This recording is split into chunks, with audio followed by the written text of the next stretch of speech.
بسم الله الرحمن الرحيم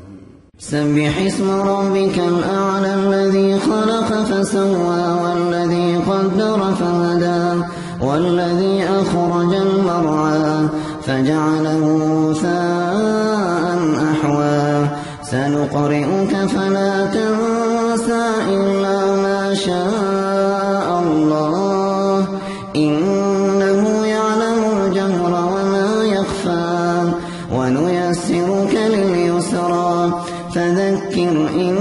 نفعت الذكرى سيذكر من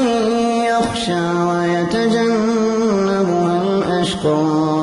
الذي يصلى النار الكبرى ثم لا يموت فيها ولا يحيا قد أفلح من تزكى وذكر اسم ربه فصلى بل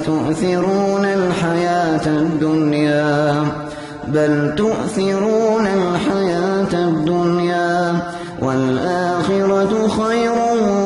وأبقى إن هذا لفي الصحف الأولى صحف إبراهيم وموسى